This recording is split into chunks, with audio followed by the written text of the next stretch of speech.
I'm Emma Wallace, 31, a financial analyst. But on this Christmas morning, I was just the disappointment. I unwrapped the small box from my parents. Inside was a mug with big, black, brutal letters. I peeked in the womb. Before I could even process the jab, my sister Lily screamed. She clutched the keys to a brand new Lexus.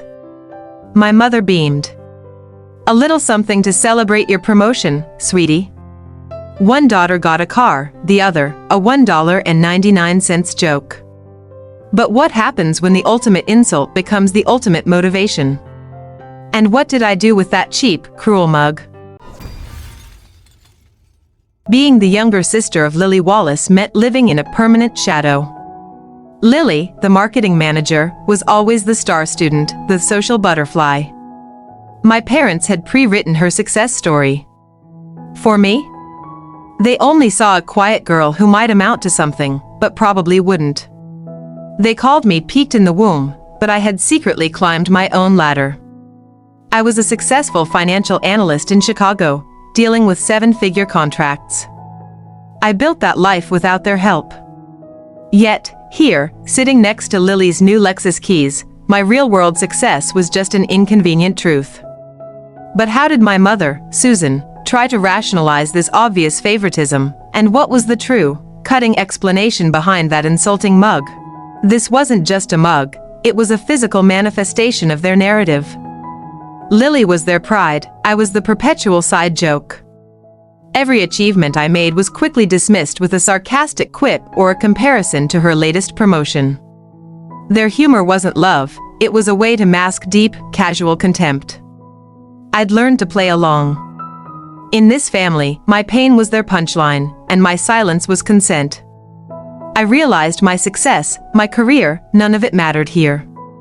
I could close a $10 million deal and they'd still ask why I didn't get the Lexus. I felt utterly alone, trapped in a room full of people who were supposed to love me. But as I forced a weak smile, a quiet, cold fury settled in my chest. This time, their contempt wasn't crushing me, it was forging me. I decided then and there that this insult would be the last joke they ever got to tell about me. The joke was on them. But how do you retaliate against a family who only understands the language of money and public success? And what was the single, quiet act I took that Christmas morning that changed everything?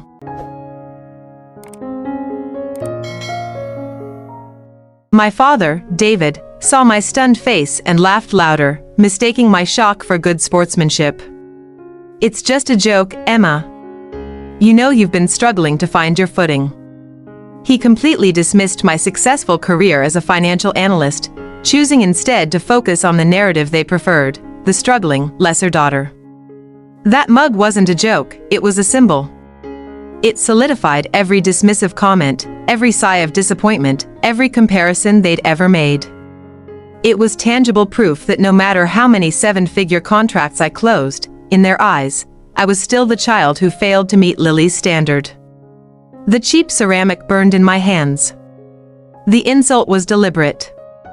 But what did my mother, Susan, say next to twist the knife even deeper, and how did I manage to keep my composure while holding the physical proof of their contempt?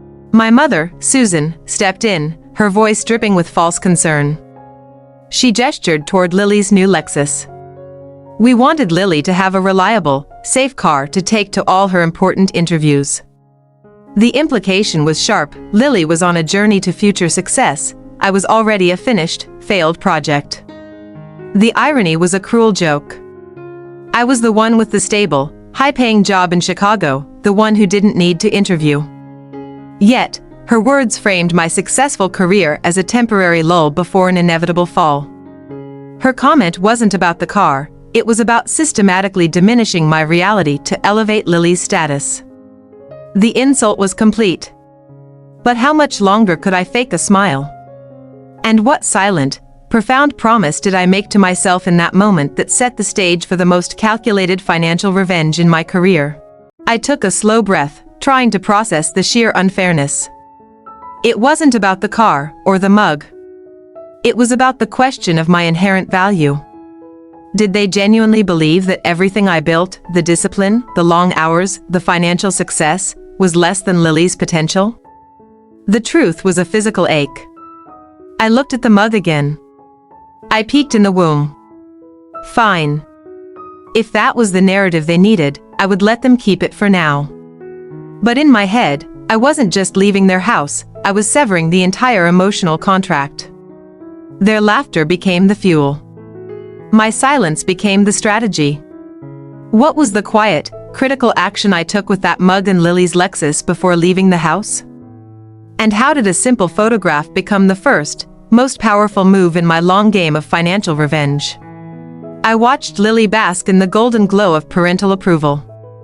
Hugs, genuine smiles, endless praise for her career trajectory. My success, built on quiet, analytical rigor, was invisible here. Her celebration was my humiliation amplified. It wasn't just a car, it was the crown she always wore, and I was perpetually the court jester.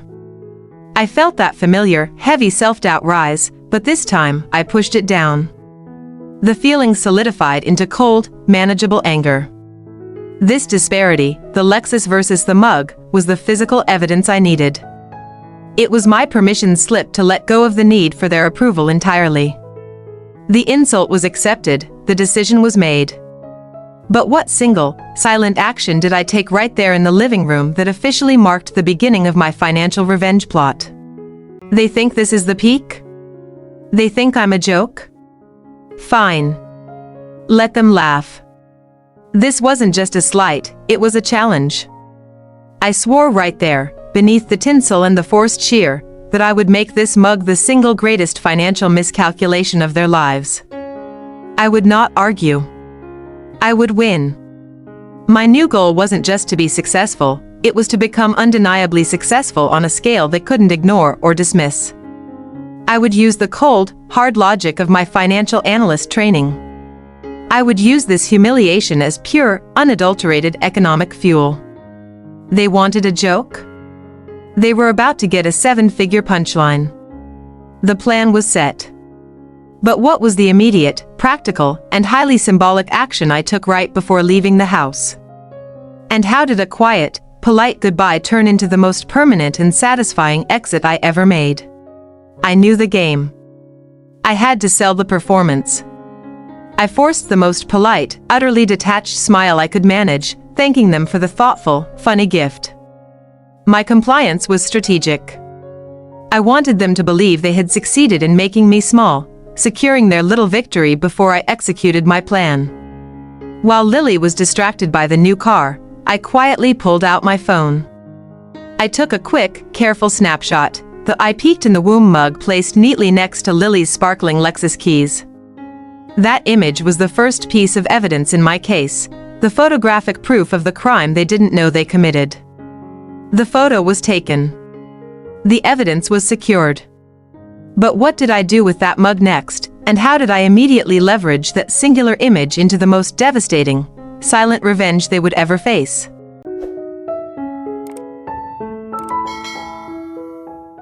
I said goodbye quickly. No tears, no confrontation. I took my mug, my trophy, and walked out to my own modest, paid-off sedan. As I started the engine, I felt a shift. The feeling wasn't hurt anymore, it was an incandescent surge of pure, cold resolve. This wasn't a family, it was a hostile entity I was finally separating from. I realized the mug wasn't a joke, it was the final nail in the coffin of their control. That moment of humiliation was the ultimate catalyst. My mission was now clear, to rewrite their narrative entirely. I would use every analytical skill, every ounce of financial discipline I possessed, to prove that I peaked far, far from the womb. I placed the mug on my passenger seat. Facing me. It was a daily reminder, a silent, unforgiving drill sergeant. My revenge would not be loud or dramatic, it would be financial, undeniable, and permanent. The true act of defiance was not yelling, but succeeding beyond their wildest, most dismissive expectations. The plan was set in stone. But how did I leverage my financial analyst expertise to turn my silent success into their unavoidable failure? And what happened when my parents, desperate for help, were finally forced to acknowledge my existence? I didn't announce my departure, I simply stood up and said, "Thank you, I have to get back to Chicago." I didn't wait for objections or pleas. No dramatic scene, that was their territory. My silent departure was the first real act of autonomy I had shown them in years. I didn't need their permission to leave, I needed my freedom. On the long drive back to Chicago, I felt the physical weight of their expectations lift. That mug, tucked safely in my bag, was no longer an insult but a talisman, a daily, tangible reminder of the commitment I'd made. Every mile I put between us wasn't just physical distance, it was emotional and financial separation. I looked in my rearview mirror one last time. I saw the Lexus, sparkling under the winter sun. I knew exactly what I had to do. I had to build a life so undeniably successful that their insult would not only look ridiculous but would eventually become a financial liability for them. The clock was ticking. How did I use the energy of that insult to land my biggest financial deals? And what was the moment my parents finally called, not to apologize, but to ask for the one thing they never thought they'd need from me? I didn't let the humiliation fester. I processed it like a financial statement, cold, hard, and factual. My anger was an asset, not a liability. Every time I looked at that ridiculous mug on my desk, it wasn't a reminder of my failure, it was a $1.99 investment in my future. I decided my revenge wouldn't be hate-driven, but fact-driven, rooted in indisputable economic success. This revenge had rules. Rule 1, I would never compromise my professional ethics. I had to win clean. Rule 2, I would not sink to their level of emotional manipulation. My success had to be genuinely earned, built on integrity, not on tearing down Lily. That's the difference between true power and petty malice. So, I stopped looking back. I channeled all the energy I used to spend seeking their approval into my analytical work. Every long hour, every complex deal, was a brick in the wall of my new fortress, a fortress where a cheap mug joke had zero market value. The new focus paid off. But what specific, major financial milestone did I hit that made national headlines? And how did my parents, when facing their own financial crisis, finally use that "I peaked in the womb" mug to contact me? I retreated into the financial markets, where the only thing that mattered was performance, not personality. The mug sat there, a silent reminder that my personal life was over, and my professional life was just beginning. I worked with brutal efficiency. I didn't socialize, I analyzed. I didn't rest, I calculated. I became indispensable in my firm, closing major seven-figure deals they had previously thought impossible. Success became my armor. I wasn't just doing well, I was redefining our department's capabilities. I was awarded the Analyst of the Year title. I was headhunted twice. My income quadrupled. This wasn't vanity, it was insulation. Every new contract, every recognition, was a defiant answer to the inscription on that cheap ceramic cup. With my first major bonus, I didn't buy a car, I bought a future.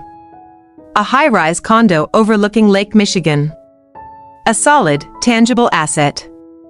My success was no longer abstract. It was concrete. The gap between Lily's Lexus and my reality was now vast. But how did my success directly lead to Lily's financial failure? And what was the truly astonishing thing my parents had to ask me when they finally reached out? I often looked at the mug and asked myself, was this success driven by revenge or ambition? The answer was crucial. Revenge, by definition, requires engagement. I realized my true victory was in the detachment, in building a life so large and fulfilling that their opinions, their toxicity, and even their existence simply became irrelevant background noise.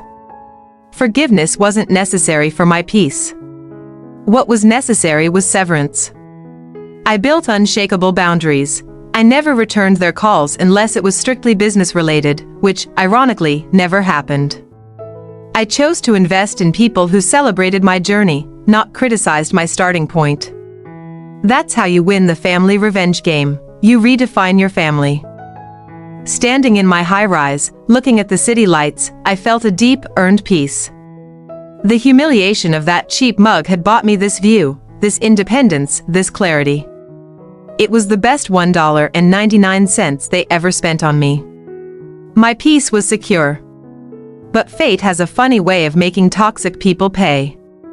After months of silence, what was the devastating crisis my sister Lily ran into? And why did my parents have no choice but to call the daughter they called a womb peak for financial salvation?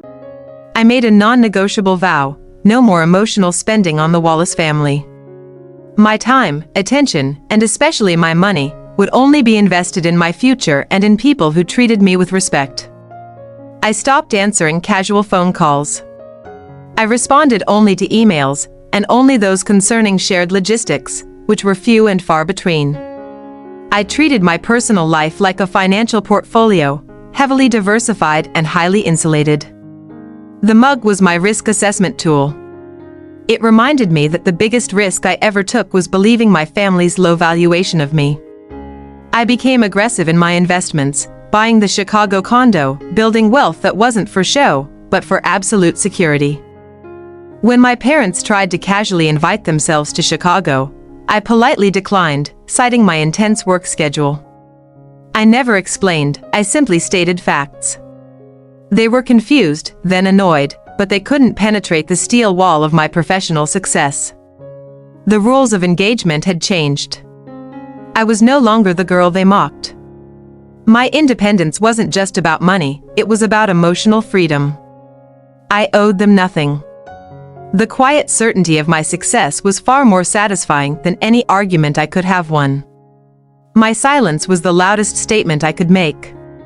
But the true test of my revenge was still to come. What was the desperate phone call I finally received? And how did my parents, on the brink of financial ruin because of Lily, use the very mug they gave me to ask for help? 6 months passed. I used my Chicago success to make a strategic move. I began quietly purchasing local, undervalued rental properties back in my parents' town. Not for family pride, but for pure investment. My plan was to build financial strongholds in the very community they believed I had peaked and abandoned. As a financial analyst, I saw the red flags on my parents' social media. Lily's life of flash and luxury, the new Lexus, expensive trips, was leveraged. Her promotions were just job title changes, not real raises. My professional, I saw the crash coming long before my parents did. They were sinking their savings into Lily's unsustainable lifestyle. I maintained my emotional distance. But I monitored their financial vulnerability like a hawk. I knew that for their contempt to be fully undone, they had to hit rock bottom and realize their true asset was the daughter they insulted. The revenge wasn't in causing the fall, but in being the only ladder left when they finally fell. The phone had been silent for months. But I knew it was only a matter of time before the reality of Lily's expenses caught up. I was waiting. The waiting game was almost over. How did Lily's inevitable financial disaster finally force my parents to eat their words, and what was the humiliating, specific detail they mentioned about the "I peaked in the womb" mug during their desperate phone call?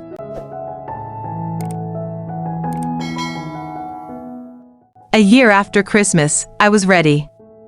I had been quietly tracking an undervalued mid-cap firm. My analysis was flawless. I pulled the trigger on the largest deal of my career, a multi-million-dollar acquisition that sent ripples through the Chicago finance world. This wasn't just a win, it was the financial equivalent of a cannon blast, announcing my true arrival. The firm's partners, who once barely knew my name, treated me like a superstar. I was promoted to senior analyst, given a massive bonus, and the stock options were life-changing. I saw my name in the industry news, a feat my sister Lily's marketing manager title could never achieve. The praise was intoxicating, but the real joy was the financial security it represented. This success allowed me to finally finalize the Chicago condo and purchase 2 more rental properties in my hometown, solidifying my financial presence there.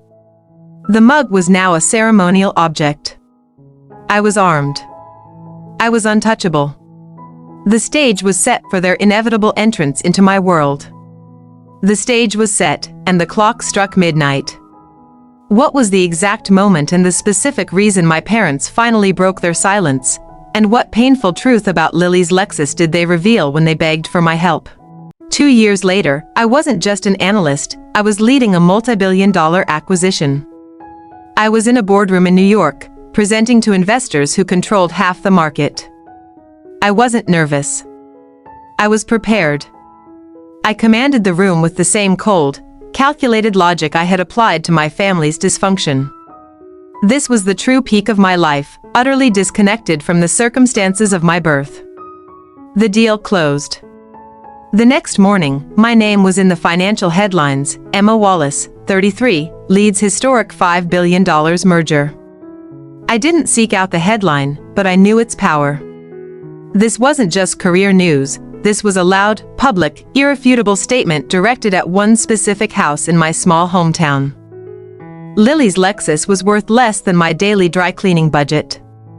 I was having celebratory champagne in my office when my personal phone, which had been silent for 6 months, finally rang. It was my mother, Susan. Her voice was thin, desperate, and utterly devoid of its usual condescending tone. The irony was so perfect it almost made me laugh. The phone was in my hand. What was the exact reason for my mother's sudden, desperate call, and what condition, the ultimate, humiliating piece of paperwork, did I demand before I would even consider helping the family that called me a failure? I built a real life in Chicago. My new social circle consisted of colleagues and friends who valued my work, not my lineage. We talked strategy, not gossip. No forced smiles, no measuring success against a sibling. Just genuine connection and mutual respect. The Womb Peak mug found its place, not on my work desk as fuel, but on a high shelf next to my investment books. A museum piece. It symbolized where I came from, not where I was going. The insult lost its sting entirely, it was just history. I finally learned what a healthy relationship looked like. My partner appreciated my drive but insisted on downtime. We traveled for joy, not for appearances. Success without shared joy is just an empty scoreboard. My emotional portfolio was finally diversified. I used my wealth for genuine good, mentoring young women entering the aggressive world of finance. Giving back was infinitely more rewarding than accumulating wealth just to prove a point to my mother. My purpose shifted from revenge to legacy. The silence from my hometown grew profound. It wasn't a punishment, it was freedom. They simply didn't exist in my world anymore. Their toxicity had no transmission route. I was no longer waiting for their call, which is the ultimate, quiet victory. I realized my peak wasn't the acquisition or the bonus. It was this moment, drinking coffee, looking at the skyline, knowing I earned every single atom of my environment and was genuinely happy without their validation. That was my true zenith. I heard whispers about Lily, job instability, maxed credit cards, the Lexus was leased and defaulted on. I felt nothing, no satisfaction, no pity. Their problems were their consequence, not my mission.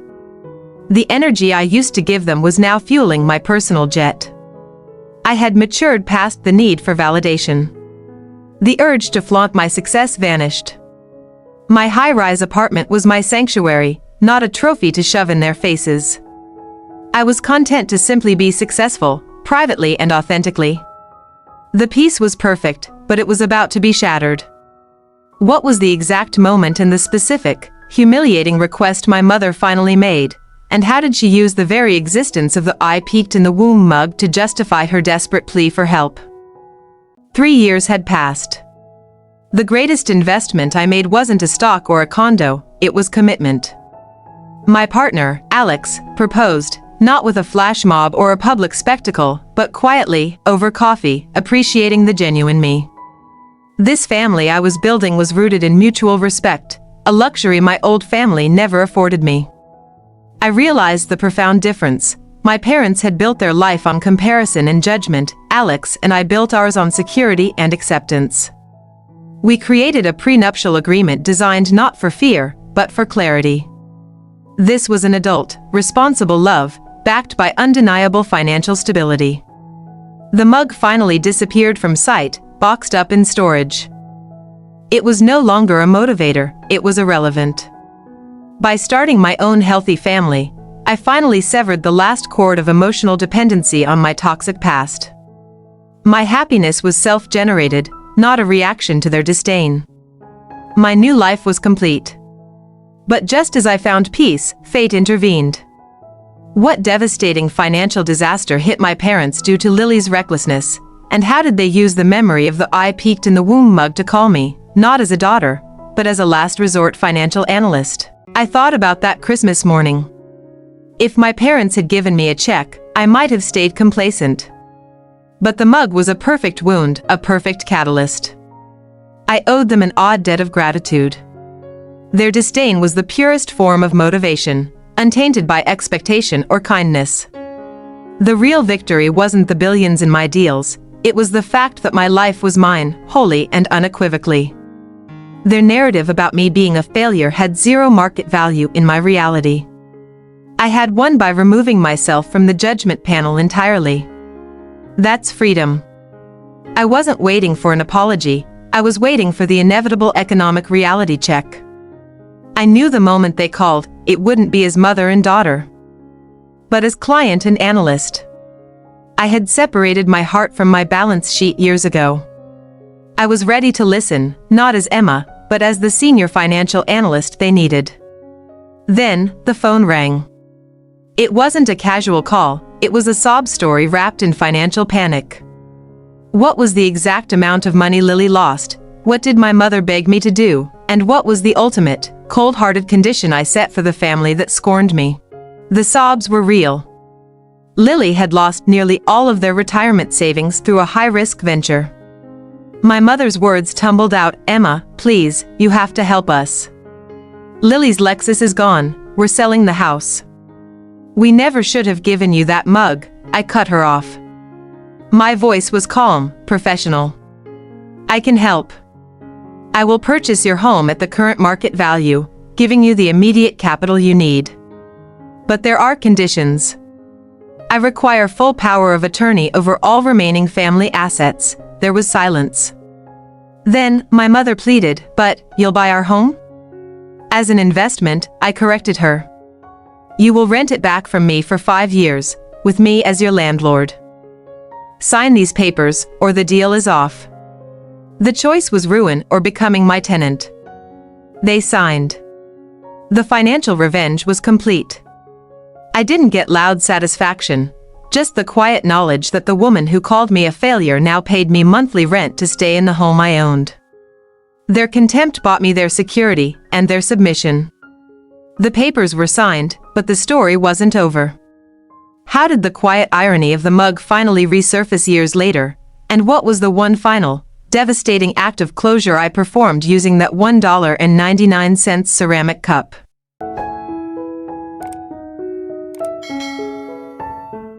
The new normal settled in. I was my parents' landlord. The transaction was purely business, a monthly rent transfer, a maintenance email, nothing more. The emotional contamination had stopped. My life in Chicago, preparing for marriage, was miles away from the small-town drama. My focus shifted entirely to building my actual future. Wedding planning became a joyful distraction. Every decision, from the venue to the guest list, was made without fear of parental judgment. This was my life, designed by me, for the man who saw my worth before the billions. I realized the final piece of the revenge puzzle. True freedom wasn't owning their house, it was the absolute cessation of seeking their approval. My success wasn't a boast, it was simply the backdrop to my happy marriage. The past had paid its dues, and now I was investing in the future. The infamous mug remained in a sealed box in the back of my storage unit. I never needed it again. The motivation had served its purpose, and the symbol of the insult was finally, completely buried. The final act of closure came years later, not with drama, but with quiet symbolism. What happened to my parents' rental agreement after the 5 years were up, and what did I finally do with the "I peeked in the womb" mug that ensured the chapter was closed forever? The monthly rent check was my final, recurring challenge. It was a tangible link to my past, a reminder that they existed in my portfolio. I processed it emotionlessly, treating the transaction with the same detachment as I would any bad corporate bond. The pain signal was finally muted. Lily tried to contact me once. A long, manipulative text about family and second chances. I blocked her. I owed her no response.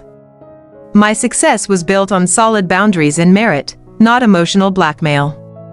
The challenge wasn't resisting the money, it was resisting the guilt they tried to impose. I learned the greatest weapon against toxicity is non-engagement. They tried to draw me into drama via intermediaries. But I refused to take the bait. My emotional life was too valuable to be spent on people who actively devalued me for decades. This non-reaction was my ultimate revenge. One afternoon, I opened the storage box. I looked at the mug, the stupid, cheap ceramic. I didn't feel hatred. I felt deep empathy for the younger me, the girl who desperately craved love. I thanked the mug for the lesson and closed the box. My life was no longer defined by the need to prove them wrong. It was defined by my own chosen successes and my new, healthy family. The revenge was complete because the need for it was gone. The need for revenge had vanished, but the symbol of the insult remained. What was the ultimate, symbolic, and physically irreversible act I performed with the "I peeked in the womb" mug after 5 years of owning their home? And how did that moment finally deliver true, undeniable closure? I learned the world only judges you by your results. But I had to learn to judge myself by my integrity. My parents' house was just collateral damage. The real triumph was maintaining my ethical compass while navigating their emotional manipulation. That's a 7-figure victory. The womb peak mug was more than an insult, it was a mirror. It showed me their insecurities, their fear that their favorite daughter, Lily, might fail. Their need to elevate one child by crushing the other was their pathology, not mine. I rejected their entire system of valuation. My wealth wasn't money. It was time, peace, and the ability to say no. The ability to hang up the phone without guilt. The realization that I was rich in self-respect, a currency they were bankrupt in. That was the most valuable asset in my portfolio. Lily's fate was sad, but it wasn't my burden. Her leased Lexus was gone, replaced by debt. Her life was still centered on appearances, while mine was centered on substance. The difference wasn't the market crash, it was the foundation we built our lives on. The 5-year rental contract was almost up. That milestone represented my complete and total freedom. My success was no longer a reaction. It was the absolute, final, undeniable truth of my chosen life. 5 years later, the contract was due. Did I renew the lease, or did I finally sell the home and cut them off completely? And what quiet, symbolic, definitive action did I take with the "I peeked in the womb" mug to truly ensure the chapter was closed forever? The 5-year lease was finally up. I sold my parents' old house, not to a hostile buyer, but to a nice young couple. I gave my parents the standard 30-day notice and a small severance check. I fulfilled my financial duty, but my emotional duty remained zero. My husband, Alex, and I celebrated our 3rd wedding anniversary. We toasted to our health, our freedom, and the financial stability we built together. This success was ours, earned with integrity and love, free from the shadow of old family resentment. Later that night, I went to the storage unit and retrieved the sealed box containing the womb peak mug. It felt ridiculously light. It was just a prop now. A symbol of a chapter that was violently effective but now utterly finished. I carried the mug to the high-rise balcony. It was a cold night. I didn't say a word. I simply looked at the cheap ceramic and then dropped it onto the concrete below. Crash. The sound was sharp, final, and satisfying. The physical act sealed the emotional closure. I didn't bother looking for the shattered pieces. I walked back inside my beautiful, safe, earned home. The revenge was complete, not when they asked for help, but when I truly stopped caring about their judgment. The mug was shattered, the debt was paid, and the emotional cord was cut forever. So, what happened to my parents and Lily next? And what is the real-life lesson here about letting the poison of family resentment fuel your greatest success?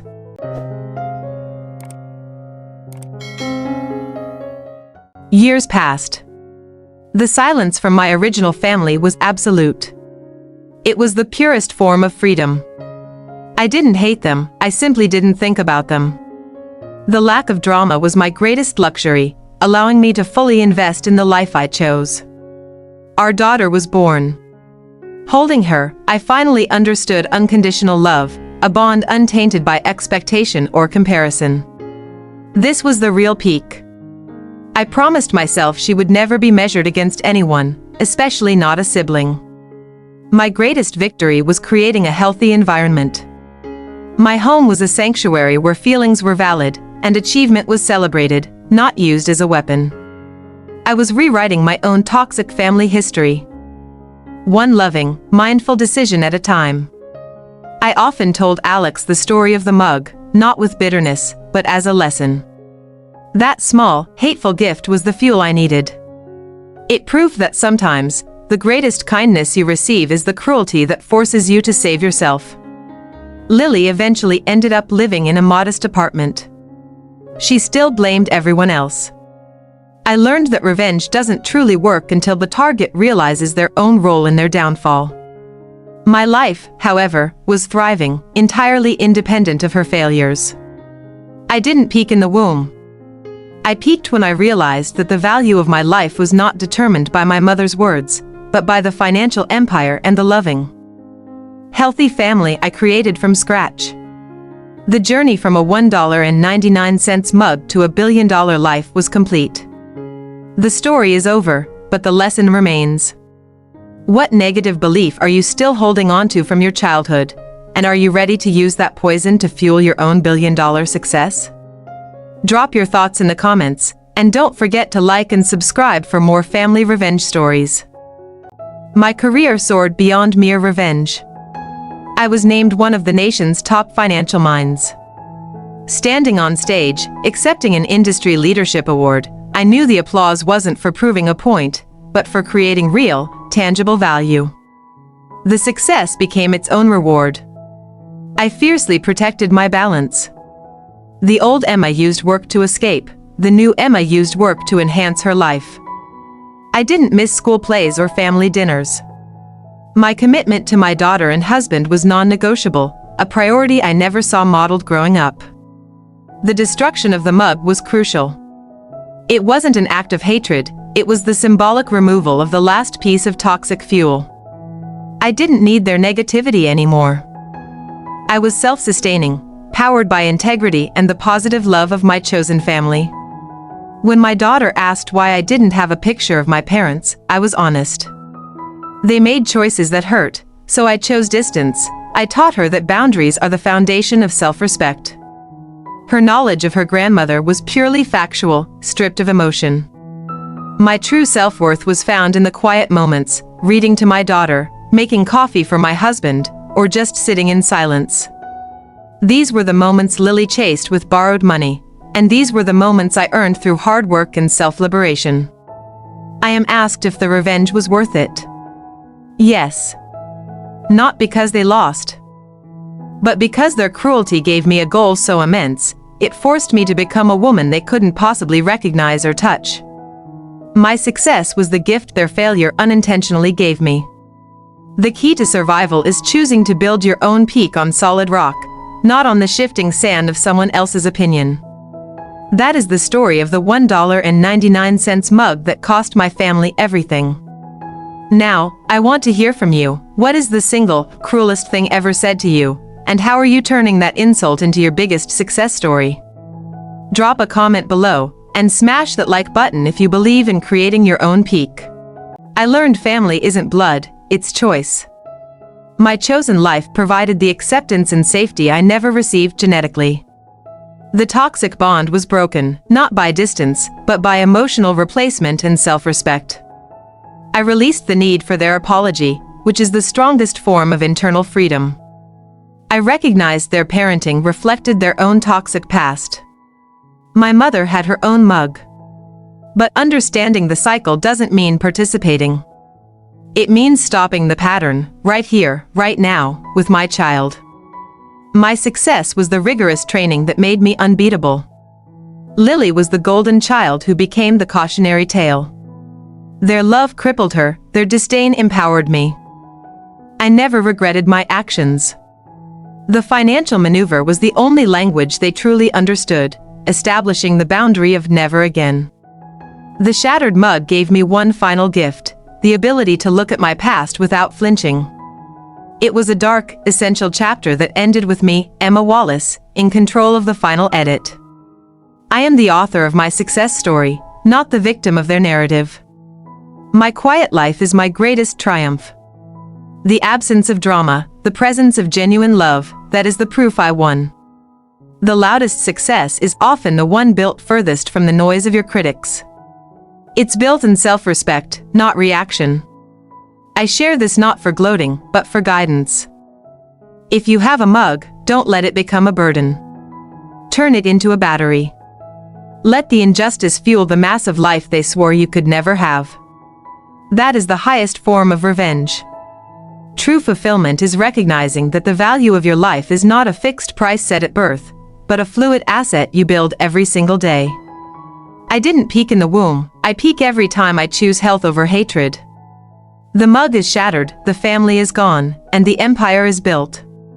Before you go, let me ask you the most important question: what single, destructive comment from your past are you now ready to use as the relentless fuel for your next major victory?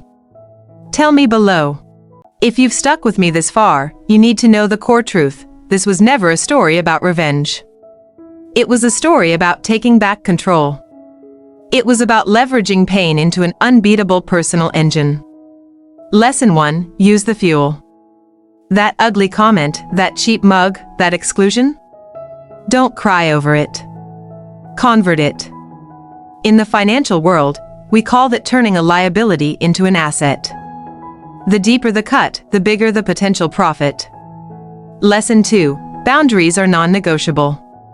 If you allow toxic people access to your emotions, they will devalue your portfolio. Cut the communication cord before the financial one. Silence is your best defense against manipulation. Lesson 3: true freedom is financial. When your self-worth is tied to your bank balance, you have nothing. When you have the capital to walk away, your self-worth is unshakable. Money doesn't buy happiness, but it buys control. Lesson 4: choose your family. Your DNA is not your destiny. Invest in the people who celebrate your effort, not just your result. They are the reliable dividends. Toxic blood relatives are just high-risk, low-yield stock. Lesson 5: detachment is victory. My parents lost their home, but I won my life. The moment I stopped needing them to validate my success was the moment I truly became successful. Don't chase their approval, chase your own peace. Lesson 6: don't believe the lie of the peak. They said I peaked in the womb. But life is an ascent. You are peaking every single day you choose growth over bitterness. Your current best is simply the floor for your next achievement. Lesson 7: forgive, but don't re-engage. Forgiveness means accepting the past cannot change. It does not mean giving them a second chance to hurt you. My forgiveness was a private ceremony, they weren't invited. The final step in my journey wasn't smashing the mug, although that was therapeutic. It was realizing that my story stopped being about them and started being about the woman I became. That is the real legacy you can build. Now, your turn. You have the lessons. Stop scrolling. Take one piece of advice from this story and implement it this week. Turn that old wound into new wealth. Start building your own empire today. The mug is shattered, the family is gone, and the empire is built. Now, I want to hear your story. What single, destructive comment from your past are you now ready to use as the relentless fuel for your next major victory? Tell me below, and let's turn that poison into gold together. People often confuse legacy with money. My legacy isn't the billions, it's the generational curse I broke. It's the assurance that my daughter will never receive a contemptuous gift or be judged against her cousin. The biggest growth came from unlearning the family script. I unlearned the obligation to suffer in silence and the rule that blood is thicker than boundaries. True growth is rejecting toxicity, even when it wears a mother's face. My professional life continues to climb. The mug is smashed, but the memory, the lesson, remains my sharpest tool. I still invest with the precision of a woman who was told she'd fail. The fear is gone, the discipline remains. The last I heard, Lily was still struggling, jumping from one scheme to the next, always seeking that easy win. She is the constant reminder that relying on privilege instead of hard work is the fastest way to ruin. I used to value power. Now, I value peace. Peace is the compounding interest on every boundary I set and every toxic relationship I exited. Peace is the ultimate luxury that no amount of money can buy directly. My parents tried to quantify my worth at $1.99. But the true price of that mug was their entire legacy. They chose to buy a cheap insult instead of investing in a daughter who became the single greatest financial resource they needed. I hope my story empowers you. Your struggle isn't a sign of weakness. It's proof that the foundation of your future empire is being poured. Don't waste the pain. Channel it, build with it, and rise above the noise. I found a higher form of forgiveness. It's not letting them back in, it's accepting their limitations. They were incapable of true parental love, and expecting it was my own flaw. I forgave myself for expecting a miracle. My focus now is purely forward. Investing in new ventures, nurturing my marriage, and teaching my daughter to be strong, kind, and financially independent. Building a foundation so solid, no external force can shake it. My peak wasn't in the womb, it was in the moment I recognized I was the only person required to define my own worth. That moment, right there, was worth more than all the money I'll ever make. So, go out there and build your own legacy. Let your success be the silent, undeniable answer to every critic who doubted you. Thank you for watching. The journey is complete. Now, my final question to you is this: what single, destructive comment from your past are you committing to use as the relentless fuel for your next major victory? Drop your commitment below, smash that like button, and I'll see you in the comments section.